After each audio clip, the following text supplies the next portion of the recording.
High guys, welcome back to my channel. আর সবাইকে শুভ দুপুর। এই যে দেখো, আমি আজকে এটা গরুই মাছ, আমরা তো গরুই মাছ বলি, কেউ লাডি মাছ, কেউ ছাটি মাছ, কি বলে আমি জানি না, টাকি মাছ। তারপরে এই মাছটার চাটনি, যে খাও সে তো জানোই কীভাবে চাটনিটা বানায়, আর যে না জানো তাদের জন্য ভিডিওটা। তোমরা দেখো, মাছগুলো আমি আগে গ্যাসে করে নিচ্ছি। একদম স্টিম লো রাখতে হবে, না হলে উপরটা জ্বলে যাবে আর ভিতরটা কাঁচা থাকবে। আর স্টিম একদম লো দিয়ে মাছটা ভাজা মাছের মতন ভাজা হবে। তোমরা দেখতে থাকো, উল্টাপাল্টা করতে হবে।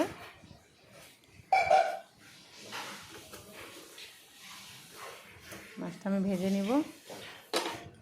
এটা কিন্তু একটা অসাধারণ টেস্টি রেসিপি। এটা যে খায় সে জানে এটা টেস্ট। শুনতে খারাপ লাগে, খেতে কিন্তু অনেক স্বাদ লাগে। আর আমি এটার জন্য, আমি চাটনি বানানোর জন্য কি নিচ্ছি তা দেখো, কি লাগে এটার মধ্যে আদা, কাঁচা লঙ্কা কুচি, আর কাঁচা লঙ্কা কুচি আর পেঁয়াজ কুচি, এই তিনটা জিনিস এটার মধ্যে লাগে। এটার মধ্যে আমরা রসুন দিই না, এটার মধ্যে রসুন ব্যবহার করলে খাওয়া যায় না, একদম গন্ধটা খারাপ হয়।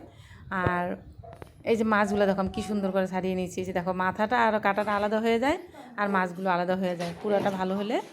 তারপরে মাছটি আমি কি করব, এখানে আমি আগে পেঁয়াজ আরও লবণ দিয়ে, আদা কুচি দিয়ে আমি আগে এটা মেখে নিব। মেখে নেওয়ার পর মাছটা আমি ছোটো ছোটো করে আবার ভেঙে তারপরে আমি একসাথে মিশাবো, না হলে খাইতে স্বাদ লাগবে না গোটা গোটা থাকলে। এই যে এখানে লবণ, আদা আর পেঁয়াজ কুচি আমি তিনটা একসাথে মিশিয়ে নিব।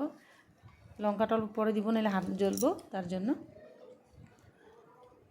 এখন আমি এটা রেডি করলাম। এখন আমি মাছগুলি ছোটো ছোটো করে কুচি করব কষলিয়ে। এই দেখো, মাছটা একদম গুঁড়া হয়ে গেছে। এখন মিক্স করলে এটা খাইতে টেস্টটা অসাধারণ হবে। এখন আমি সব কিছু একসাথে মিক্স করে দিব। আমি এখানে একটা জিনিস দিব, আরও কাঁচা তেল।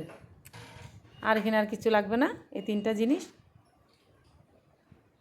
লঙ্কা, আদা, পেঁয়াজ, আর এদিকে লবণ আর মিঠা তেল, এই তিনটা দিয়ে আমার চাটনিটা মাখা কমপ্লিট হয়ে গেলো। তোমাদের যদি ভালো লাগে তোমরা লাইক, কমেন্ট, সাবস্ক্রাইব করবে প্লিজ। বাই।